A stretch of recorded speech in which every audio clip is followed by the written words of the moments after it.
Hello, my beautiful Virgo friends. I am so excited to be back. I took the month of February off from doing the 12 sign reading. So being back, it just feels so good. I'd never taken a month off before.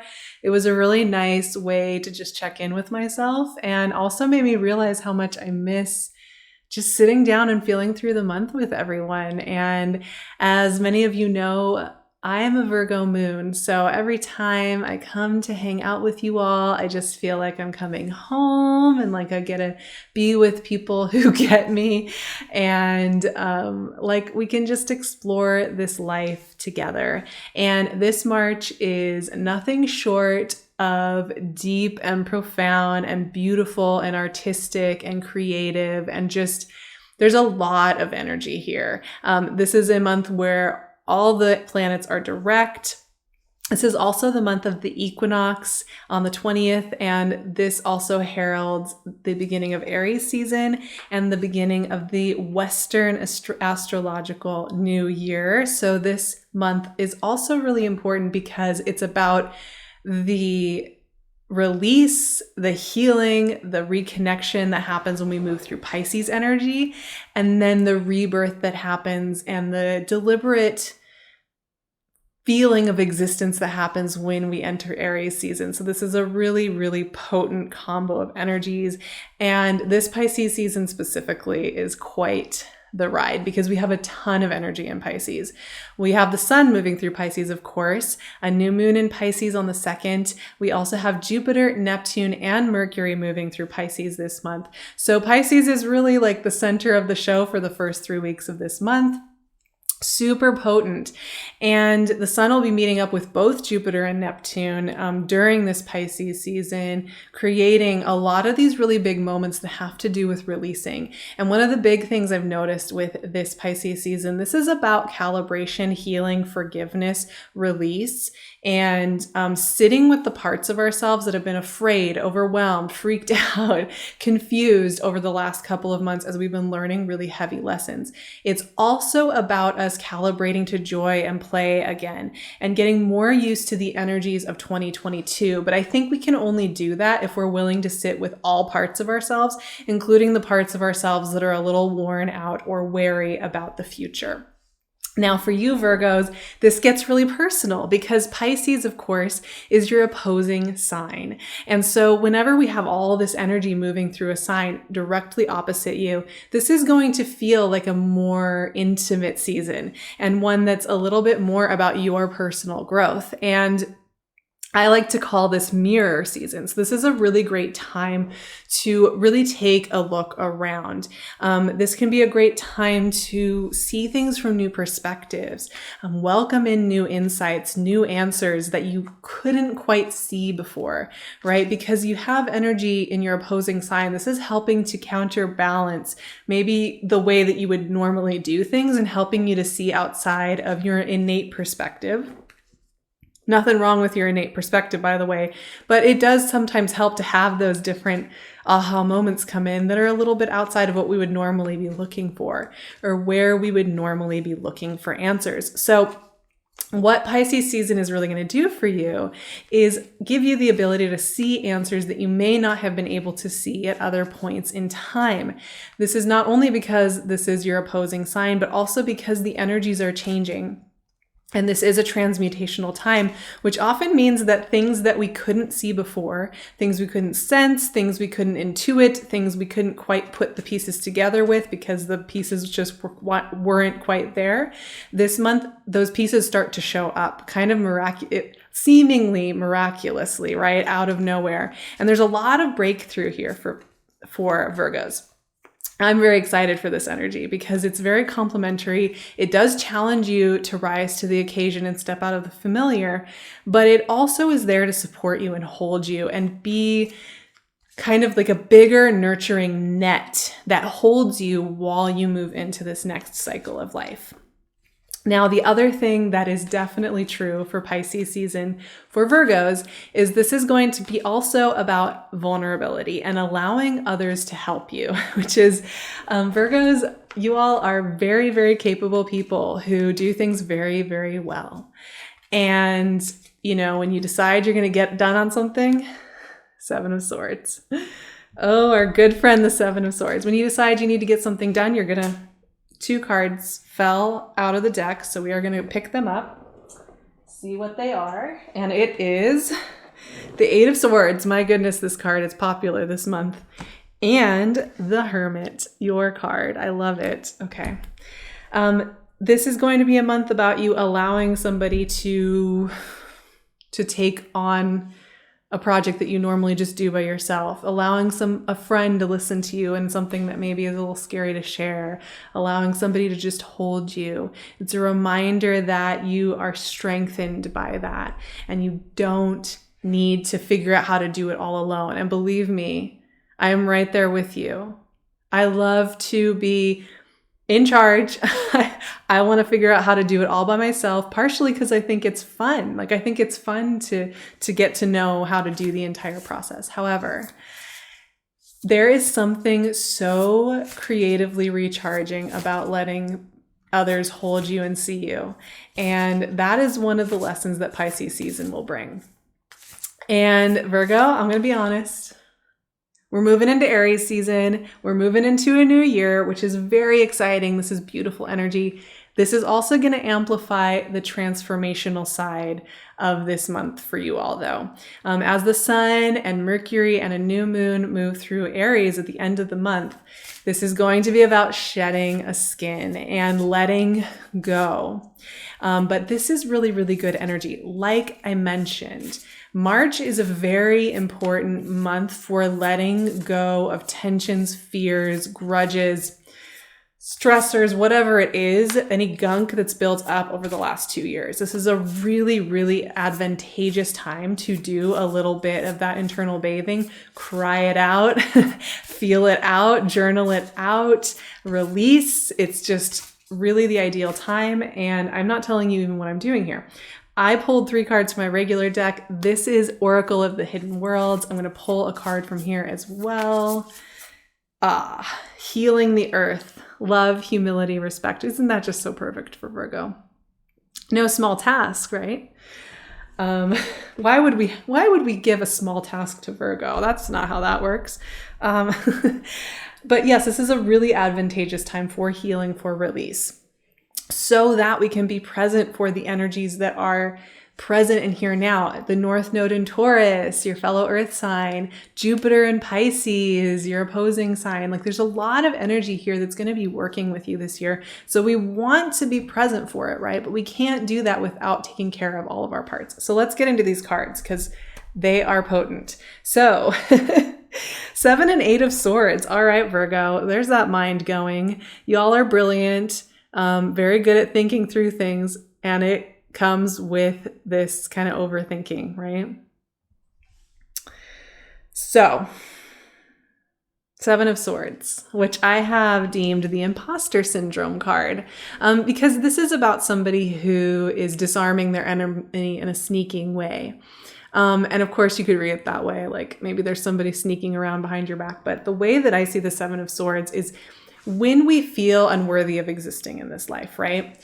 It can feel like even when we're doing something that's very legitimate, very grounded, very beautiful, like making beautiful art or being good at your job, or like even just resting in your home, taking an evening to be at home can feel like you're getting away with something, as though you are disarming the enemy and getting away with something that you will eventually be caught for doing. And this is a part of ourselves that develops. First of all, if you're a conscientious person, this is very easy to pop up. But this is also something that develops from a culture that values consumerism, busy work, and outward displays of being just fine. And so when the 7 of Swords shows up, we want to take care of the part of ourselves that feels unworthy of existence. And this is what I'm talking about with Pisces season going deep, and giving us forgiveness, because the 7 of Swords always denotes there's a part of ourselves that feels as though we are fake, an imposter. And I tell you what, y'all, I always feel pretty much most of the time like a Muppet space blob turtle pretending to be a human being. And I felt really embarrassed about the way I feel inside until I realized that the thing that I've felt shame about this whole life is something that is the thing I want to share the most, is the thing that I actually connect the most with other people about. And that's what the Seven of Swords really gets down to. You know, if you're feeling any of those kind of feelings inside of yourself, the Seven of Swords is a time to reflect on that and to heal that. And rather than just putting a pretty performance over the top of it, really sitting with that. Now, the Eight of Swords has shown up a ton in the March readings, I'll tell you what, and it comes back to this every single time. The Eight of Swords is that feeling of not being in control, not seeing the road ahead, not being able to take action on it, and in that way, feeling very afraid of life. And this is another part of ourselves we need to take care of, because the Eight of Swords is often coming in when we are going through change, when we're starting something new, when we're figuring out who we are now, when we're going through transition or transformation of any kind, from the most mundane to the biggest. And it's when that part of ourselves that wants to be in control, that wants to know how it's going to work out, that wants to have the vision to be able to see it all. So what's important to do with the Eight of Swords, it's like the Seven of Swords, is to be with the part of ourselves that feels that we need to be in control and be on top of it all the time. Both the Seven and the Eight of Swords are showing up. I mean, I just love it. It's making me laugh because, first of all, I just relate so much. Second of all, I know my Virgo family. I know your high standards. I know how much you want to present the best thing in the world and you want to do it well. And I also know how sensitive you all are. And so it's just interesting to me. Take care of these parts of yourself. They're there trying to protect you, trying to come up with solutions, trying to be in control. There's nothing wrong with them, but they shouldn't be in the driver's seat for too long. So how we do that is we just sit with them. This is a great time to journal. Let them speak to you. Let those voices that are worried you're not enough, or you're secretly a space blob and everybody's going to judge you for it, that you're, not working hard enough, that you're not qualified enough, whatever it is, listen to those voices, hear what they're trying to tell you, understand, and then give them love, give them absolution, give them grace, give them forgiveness, give them support. And what happens then? We come home to the true energy of Virgo. I think Virgos are a sign that forgets often some of the truer, deeper things. Maybe you don't. I don't know. I think Virgo is so often in pop astrology associated with like perfectionism and professionalism, being on top of it and being like better than everybody or something like that.